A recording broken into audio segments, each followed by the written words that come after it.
गांव के छोर पर एक पुराना सा कच्चा मकान था, जिसमें रहते थे श्रीराम बाबू। उम्र 65 के पार, सफेद बाल, झुकी कमर, पर मन अब भी जवान। उनका परिवार कभी बड़ा था, 3 बेटे, 1 बेटी और पत्नी सावित्री। पर समय के साथ बहुत कुछ बदल गया था। आज वो घर केवल श्रीराम बाबू और उनके पुराने रेडियो का ठिकाना बन गया था। समय की रफ्तार में बच्चे बड़े हुए। पढ़ाई के बाद तीनों बेटे शहर चले गए, कोई नौकरी में तो कोई व्यापार में। बेटी की शादी बचपन में ही तय कर दी गई थी और अब वह अपने ससुराल में खुश थी। शुरू में बच्चे छुट्टियों में आते थे, फिर त्योहारों में, और अब तो फोन कॉल पर ही हालचाल हो जाता था। श्रीराम बाबू को इस दूरी से दुख तो होता था, पर वे समझते थे परिंदे को उड़ान भरनी होती है, लेकिन एक पिता का दिल कहाँ मानता है। पत्नी सावित्री की तबीयत कुछ सालों से खराब रहने लगी थी। शहर के डॉक्टरों से इलाज करवाया, पर अंततः एक दिन वो इस दुनिया को अलविदा कह गईं।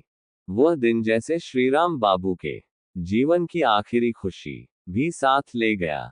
उसके बाद वो और भी अकेले हो गए। एक दिन गांव में पंचायत का आयोजन था।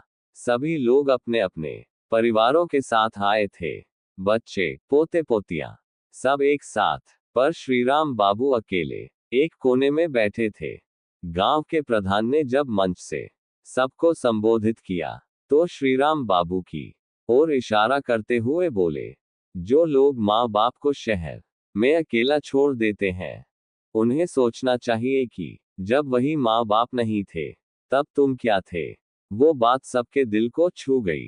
अगले दिन एक अजनबी गाड़ी गांव में आई। श्रीराम बाबू के सबसे छोटे बेटे रोहित उतरे।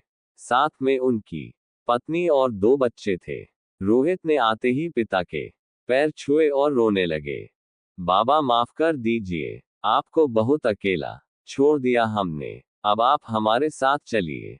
श्रीराम बाबू की आंखें भर आईं, पर उन्होंने बस मुस्कुरा कर कहा, बेटा, अगर तुमने ये बात खुद से समझी है, तो मुझे सबसे बड़ा उपहार मिल गया।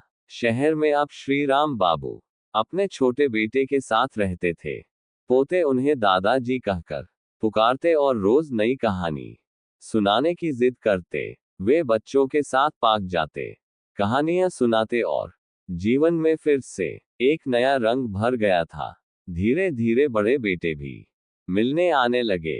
सब भाइयों ने तय किया कि हर महीने बारी बारी से बाबा को अपने घर लाएंगे, ताकि उन्हें फिर कभी अकेलापन महसूस न हो। एक दिन जब पूरा परिवार साथ बैठा था, तो श्रीराम बाबू ने सभी बच्चों को पास बुलाया और बोले, जिंदगी में दौलत जरूरी है, पर रिश्ते सबसे ऊपर होते हैं।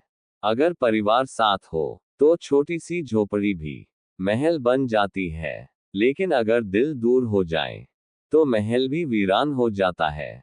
उनकी बात सुनकर सबकी आंखें नम थीं। वो दिन एक नई शुरुआत थी, प्यार, एकता और समझदारी की शुरुआत। और भी इस प्रकार के कहानी सुनने के लिए लाइक और सब्सक्राइब करें।